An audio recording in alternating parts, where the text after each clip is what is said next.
Olha, do futebol é equilíbrio, né? Equilíbrio defensivo e equilíbrio ofensivo. Se você joga bem, tem volume de jogo, como o Guarani demonstrou, aconteceu isso na partida, você pega posse de bola, escanteio, chutes a gol, jogadas dentro da área, jogadas em linha de fundo, bolas recuperadas, o Guarani ganha em todos os requisitos estatísticos do Ipiranga. Só que no momento para você, como disse aí o Maurício Antônio, de maneira sempre muito inteligente, faltou malandragem, faltou, sabe, traquejo. Esse time do Guarani é um time que, dentro dos adversários da Série C, é um time qualificado, né? E vai se classificar. Agora, precisa um pouco mais de tato com a bola, de vivência no futebol, para não permitir certas coisas. O primeiro gol do Ipiranga foi uma bola sem peso dentro da área.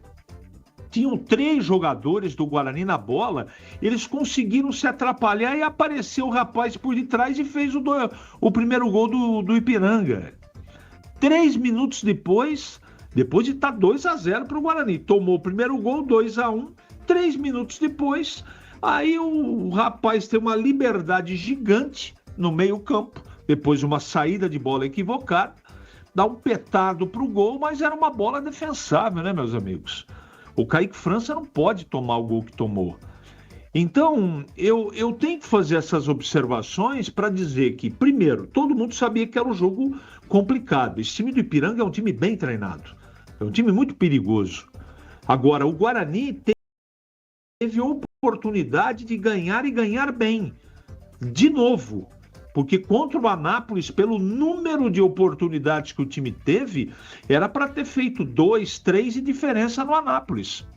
Não conseguiu, não é? E hoje a mesma coisa.